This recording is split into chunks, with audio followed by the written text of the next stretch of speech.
I still find this fear or respect that I felt justified even now, looking back.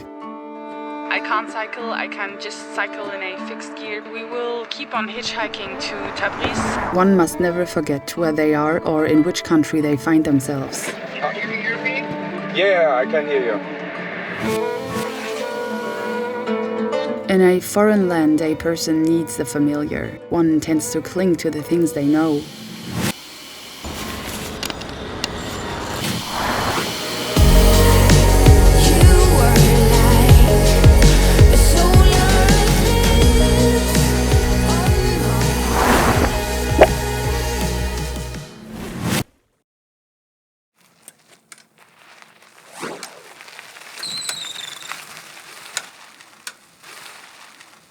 Shit. Crossing borders and no internet? Yep, been there. That's why I'm excited to introduce HOLAFLY as the sponsor for this video. With their eSIM service, you wave these no service moments a Cheerio and goodbye, no matter where you go. Setting up the eSIM is easy peasy, and they have different plans for whatever you're up to in 197 destinations. If you're planning your next adventure abroad with HOLAFLY, then get your 5% discount by using the code Cheerio. Link and more details in the video description. And now, lean back and enjoy watching the video.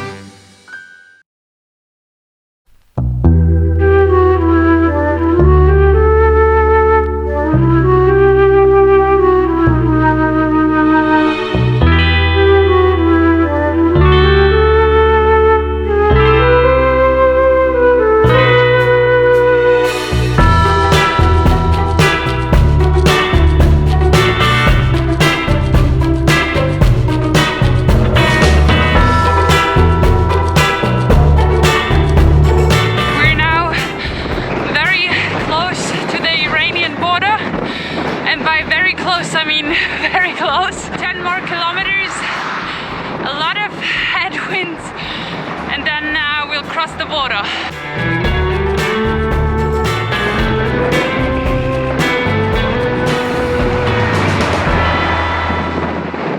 My gear shifting just stopped working, and yeah, we just wanted to cross the border, and I quickly wanted to adjust my gears, and now I fucked it up and it doesn't work anymore. Let's speed this up a little, as I already mentioned all this in my previous video. Gear shifting doesn't work anymore. The cable is ripped and we're standing right before the border of Iran. So the plan is to cross the border with a fixed gear and then hitchhike. We are in Armenia right now, right at the border to Iran. So we decide to cross the border to hitchhike to Tabriz, the first largest city in Iran. 200 kilometers and let's go.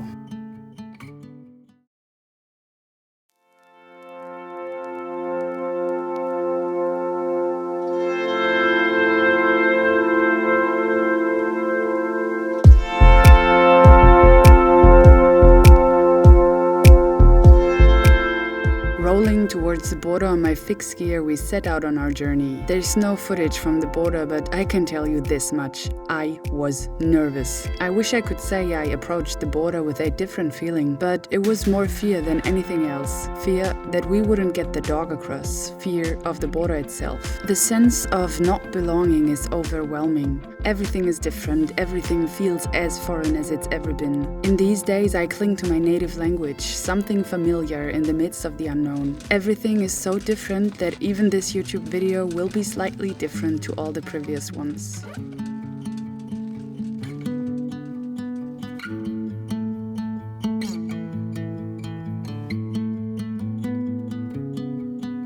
We're excited, feeling foreign, unable to speak Farsi, and somehow feeling a little out of place, standing right behind the border like idiots, hoping someone will pick us up. But the magic began to unfold right behind the border. A truck driver gives us a ride.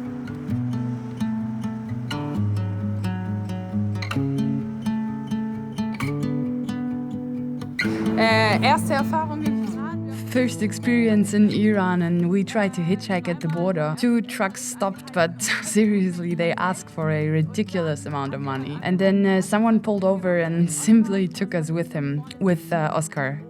And Oscar got to sit in the front, and the guy immediately wanted to invite us to his family, and he insisted that we come along. But yeah, we tried to explain that we prefer to sleep outside, and Now he dropped us off at this parking lot and insisted that we eat. And we said we have food, it's all good. And we're just going around the corner now to find a place to sleep.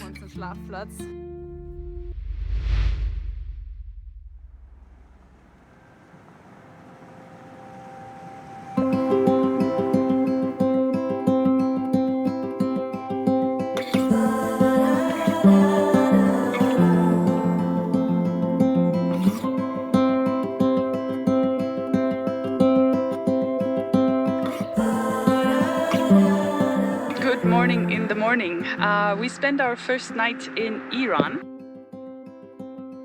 I had a pretty good sleep. I slept like a baby. Timo didn't, because his air mattress is kind of like flat, because Oscar used his teeth to play with his air mattress a couple of days ago, and we couldn't patch the hole, or the puncture, and now Timo is sleeping on the ground.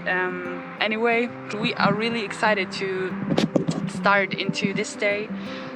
Today we will keep on hitchhiking to Tabriz, because I can't cycle. I can just cycle in a fixed gear because my gear shifting cable does some really weird things. But it doesn't matter. We will just hitchhike. And also yesterday we had a decent hitchhike from the border, about 100 kilometers, with a super nice man. He wanted to make sure that we ate, that we had enough water, and when we told him that we would like to get off the car now for camping, he was really confused and he kind of didn't understand. And then I had to talk with his wife on the phone and his sister and his cousin to make sure that we really wanted to get off the car. And at some point we managed to get off, and he helped us with the bicycles and the bags, and he even gave us a little bag with some cookies and fruits. He really wanted to make sure that we have enough stuff to eat, and we told him and showed him our bag, and we were like, there's food inside, food, a lot of food. And then he just, I don't know, we couldn't help it. We couldn't say no. He just put some money into Timo's pocket and kind of ran away and laughed and was like, bye bye. And that was our first encounter in Iran. And now we will start into the day. We will hitchhike to Tabriz, and there we try to find accommodation for us and Oscar to get some things done, money exchange, bike shop, and so let the adventure begin.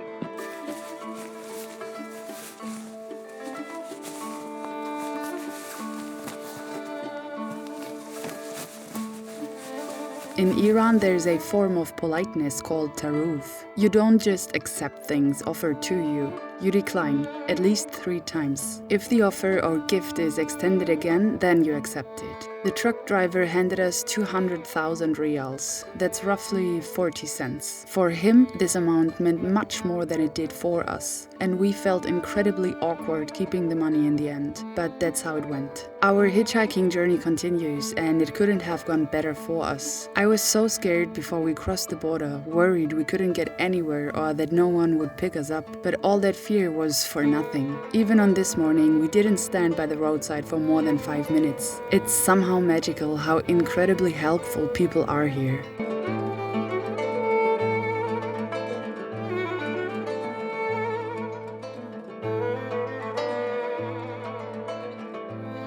A man stopped with his blue car, took us to the next village. He says there's a bike shop and he will take us there to get my bike repaired.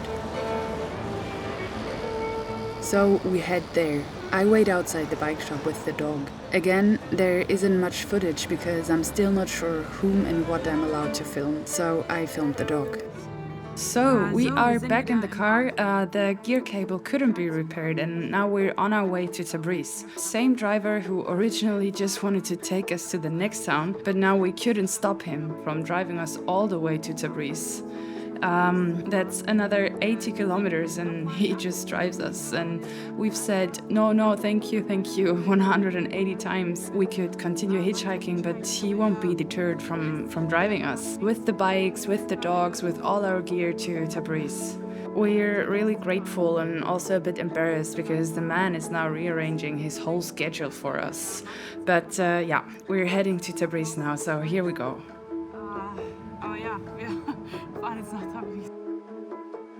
Magical and uncomfortable at the same time. The man doesn't know us, he has no benefit from us, and Tabriz really is not on his way.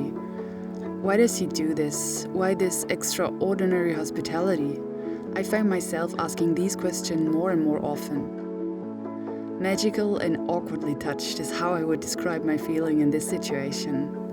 While driving, he hands us snacks, drinks, and calls friends to translate to make sure that we're okay. Yes. Can I ask you where are you? Where? Can you hear me? Yeah, I can hear you. Okay. You are in Iranian now? Yes. I want to come to Tabriz. Yes. Look at me. We arrive in Tabriz. The man guides us straight to the bike shop and waves goodbye while saying HOLAFLY, which means goodbye in Farsi. We were overwhelmed and wanted to offer something in return before he departs. So we pressed some banknotes in his hand. The notes exchange hands several times and he refuses. It's TAROF, this Iranian form of politeness, we think. But after engaging in this back and forth dance 5 times, he suddenly runs off wearing a smile. Khodafez, he repeats as he drives away. Again, magical and awkwardly touched. That's how our time in Tabriz continues. The bike got fixed and we find a hostel for ourselves and the dog.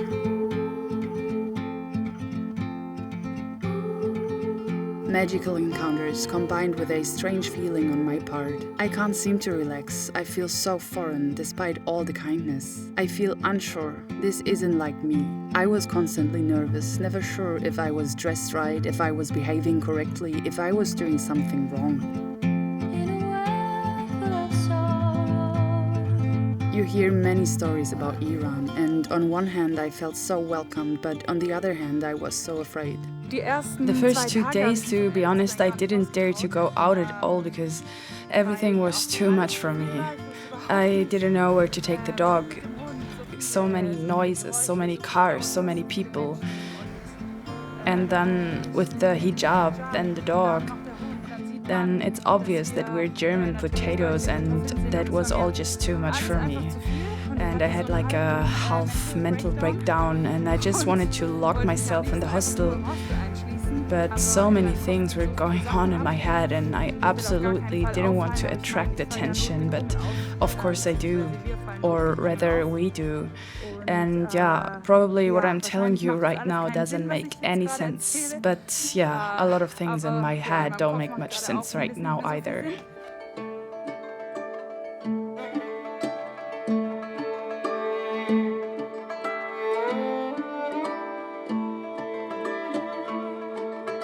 I still find this fear or respect that I felt justified even now, looking back. Because one must never forget where they are or in which country they find themselves. The people are not the government, but things work differently here, as we will continue to discover in countless conversations and encounters in the future. The feeling of otherness and foreignness doesn't go away.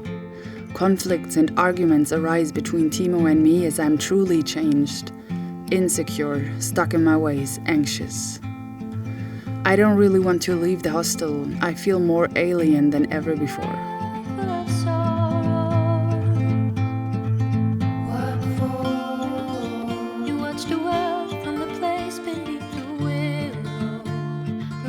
I don't want to overstate it, but in retrospective, so much becomes clear. Once more, it was a bit magical.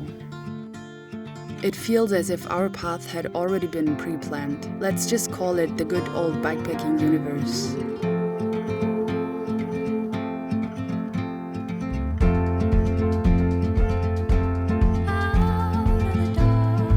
In this foreign land, in this anxious uncertainty, I'm given security and the familiar. I'm given what I'm currently lacking so much.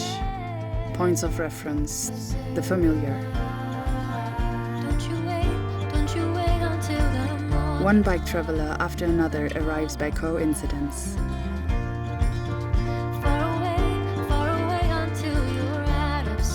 They all speak my native language. They all know what I know from home. Familiarity in a foreign place gives me immense comfort. Wie viel waren das mit? Du hattest gerade noch. Ist noch drin bei dir? Mein Handy gerade nicht hier. Crosswind kannst du. Mit Rad, Nicht immer auf dem Highway. mit Raswin oder wie das heißt, Crosswin. And I begin to understand some major things, important things when it comes to getting a clue of others people's situations in foreign countries.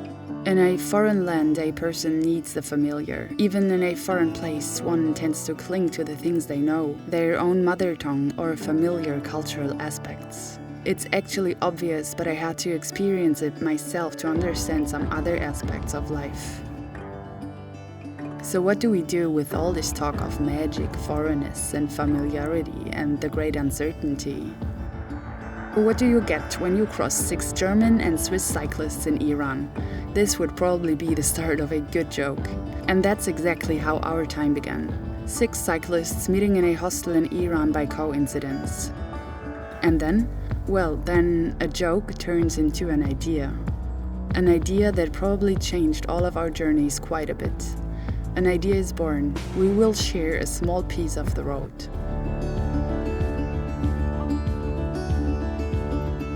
When we set off together, we weren't aware that this small piece of road we wanted to share would turn into something greater.